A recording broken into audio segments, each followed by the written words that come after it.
Why you should not learn English. Alex always felt trapped. Years of textbooks, grammar drills, and endless vocabulary lists had led nowhere. English, for him, was a colossal, intimidating mountain, seemingly impossible to climb. He craved fluency, dreamed of conversing effortlessly, yet every attempt felt like hitting a brick wall. This familiar frustration weighed heavily on his mind daily. One day, a peculiar thought struck him: why you should not learn English. It wasn't about abandoning the language, but questioning the conventional, soul-crushing methods everyone preached. Perhaps the very act of learning was the barrier, creating mental blocks and anxieties that suffocated his potential. A radical shift was needed. He realized traditional learning often meant memorization without understanding, repetition without application. It felt like stuffing facts into a dusty attic, never to be truly used.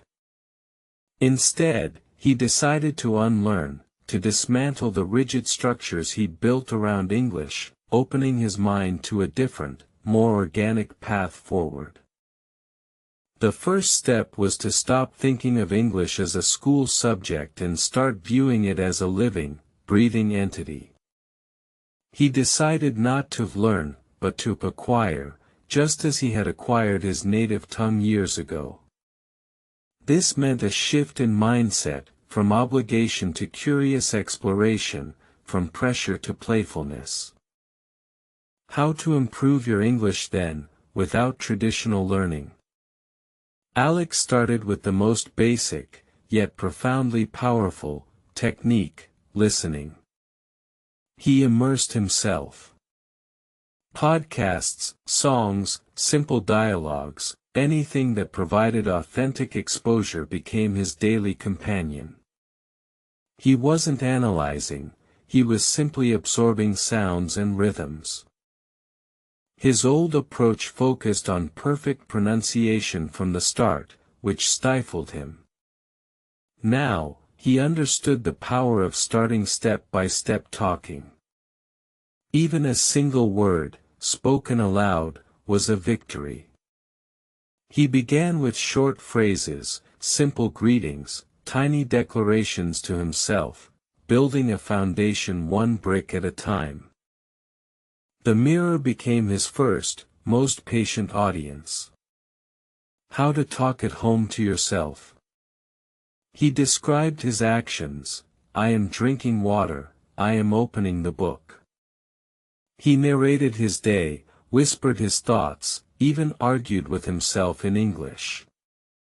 This private practice removed the fear of judgment entirely. He understood that every small sound, every awkward attempt, was part of the process. It wasn't about immediate perfection, but consistent, incremental progress. This personal, low-stakes environment allowed him to experiment freely with words, discovering their textures and sounds without any external pressure or scrutiny. Next, he focused intensely on how to talk in English without hesitation. He realized fluency wasn't about knowing every word, but about confidently using the words you already possessed. This meant accepting imperfections and prioritizing communication over grammatical flawlessness, a significant mental leap for him. Listening and practice became his new mantra, a cyclical process. He'd listen to a short conversation, then pause and try to mimic the intonation, the rhythm, even the emotions. He practiced repeating sentences verbatim, not just understanding them, but feeling the words on his tongue, making them his own. He found engaging podcasts where he actively listened for specific vocabulary or phrases related to his interests.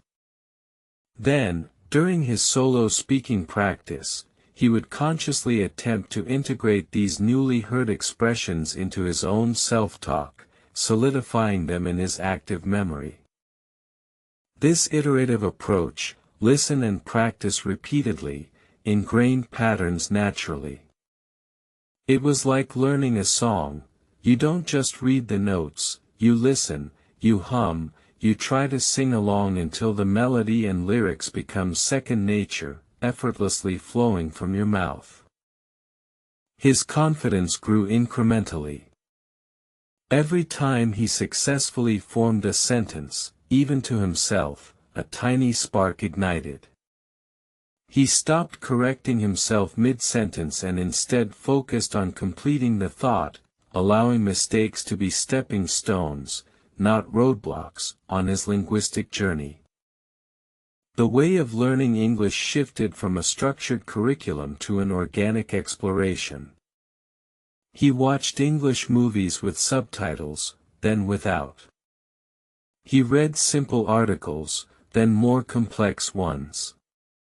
His learning became a self-directed adventure, driven by curiosity, not by external demands or deadlines. He discovered that true mastery wasn't about isolated study but about integration. English permeated his daily life. He labeled objects around his house, wrote short grocery lists, and even thought about his plans for the day exclusively in English, making it a constant presence. How to learn English became less about a fixed method and more about personalizing the journey. He found what resonated with him: storytelling, imagining dialogues, even singing along to pop songs. He transformed learning from a chore into an enjoyable, personal hobby that he genuinely looked forward to. To make confidence in speaking, he started visualizing success.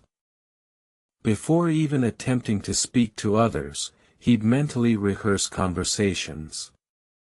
He imagined clear communication, smooth exchanges, and positive interactions, programming his mind for success rather than dwelling on potential failures. He understood that fear of mistakes was the biggest obstacle. To overcome it, he adopted a mantra: progress, not perfection. He celebrated every tiny win, a correctly formed sentence, a new word understood, a coherent thought expressed, no matter how small or insignificant it seemed. His internal critic began to quieten. How to talk at home to yourself evolved from simple narration to elaborate role-playing. He'd create imaginary scenarios, job interviews, travel conversations, debates, challenging himself to respond spontaneously in various contexts, building mental agility and linguistic fluidity. He even recorded himself talking, initially cringing at the sound of his own voice. But with repeated listening, he started identifying patterns, recognizing areas for improvement, and surprisingly, appreciating his progress. It was a tangible record of his linguistic evolution, a powerful motivator. This self-observation, devoid of external judgment, provided invaluable feedback. He noted common errors, practiced correct pronunciation, and worked on intonation, fine-tuning his delivery without the pressure of a live audience. This intimate self-assessment accelerated his improvement dramatically. The initial phase of not learning had paved the way for effective acquisition. By shedding the baggage of traditional methods, Alex had created a fertile ground for genuine linguistic growth, making the process feel natural and intuitive, rather than forced or academic. He learned that the brain thrives on context and emotion. Instead of memorizing isolated words, he focused on learning phrases and expressions within meaningful sentences or stories.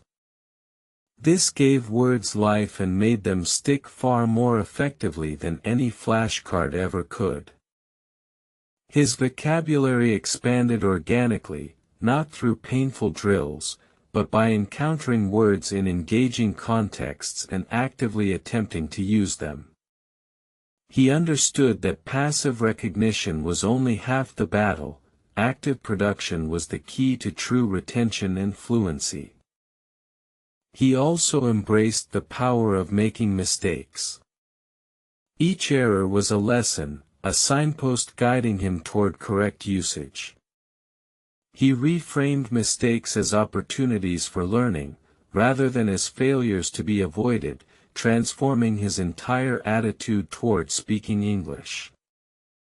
As his comfort grew, his self-talk became more elaborate, more complex. He discussed abstract ideas, planned future events, and even pondered philosophical questions, all within the confines of his private English world. This mental exercise sharpened his linguistic tools. The next frontier was real-world interaction. How to talk in English with others. He started small, ordering coffee, asking for directions. He chose situations where the context was clear, and the potential for misunderstanding was low, easing himself into public speaking. He prepared mentally for these interactions, armed with a few key phrases, but also ready to improvise. He reminded himself that most people are patient and appreciative of someone trying to speak their language, which helped to quell his performance anxiety. Each successful interaction, no matter how brief, fueled his confidence exponentially. It was like building a muscle, the more he used it, the stronger and more flexible it became. His fear of speaking began to recede, replaced by a growing sense of capability. He joined online communities focused on language exchange, finding partners eager to converse. These interactions provided a safe, supportive environment to practice his conversational skills, receive feedback, and learn from native speakers or other learners. He discovered the immense value of active listening during these conversations. He wasn't just waiting for his turn to speak, he was truly absorbing what others said, picking up nuances, intonation, and natural speech patterns that no textbook could teach. The way of learning English was no longer a solitary endeavor. He found motivation in connecting with others, sharing experiences, and realizing that everyone, even native speakers, makes mistakes. This shared humanity made the learning journey feel less daunting. His pronunciation started to improve noticeably, not through isolated drills, but through conscious imitation during these real-time conversations. He'd hear a word, try to replicate it, and receive instant, gentle correction, refining his speech organically. He became adept at asking for clarification when he didn't understand something. "Could you please repeat that?" or "What does that mean?"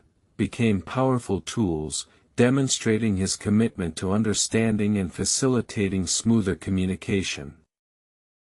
To make confidence in speaking even stronger, he focused on celebrating small victories.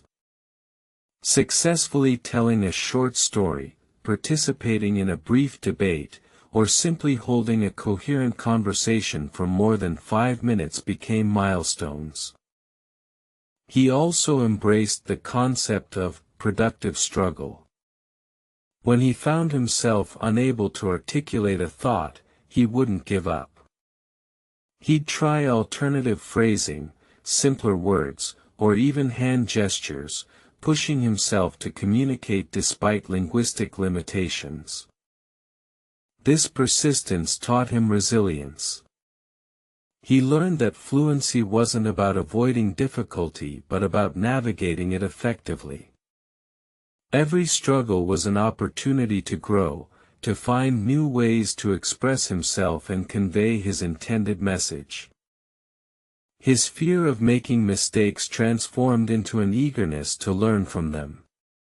He actively sought feedback, asking friends or language partners to correct his errors, understanding that this constructive criticism was essential for refinement. How to talk at home to yourself continued to be a foundational practice.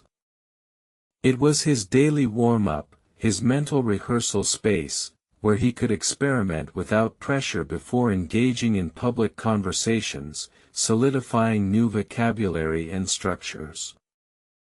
He started incorporating daily routines into his English practice. Cooking, cleaning, exercising, he would mentally narrate these activities in English, turning mundane tasks into opportunities for continuous language exposure and active recall. This constant internal dialogue reinforced his grasp of grammar and vocabulary. It moved English from a foreign concept to an integral part of his thought process, bridging the gap between passive understanding and active, spontaneous use.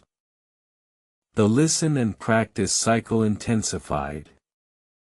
He started transcribing short audio clips, then trying to retell the story in his own words. This deep dive listening coupled with immediate production greatly enhanced his comprehension and speaking ability.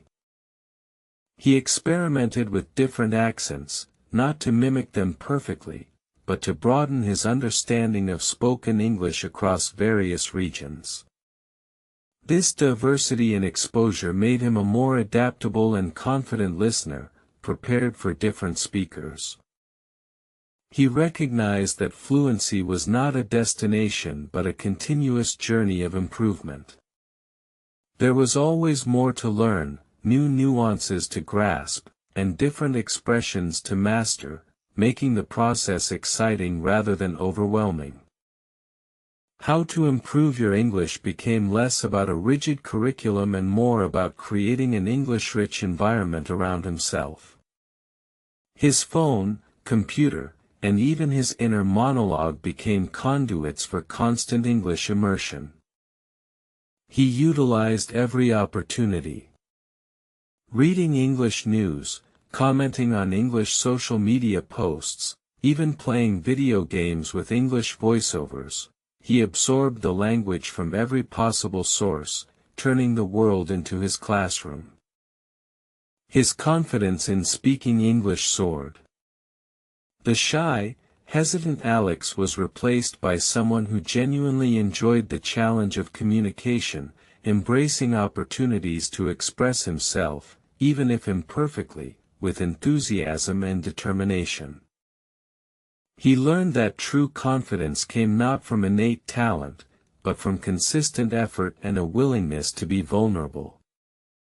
Each time he spoke, even with errors, he was building his communication muscle, strengthening his resolve.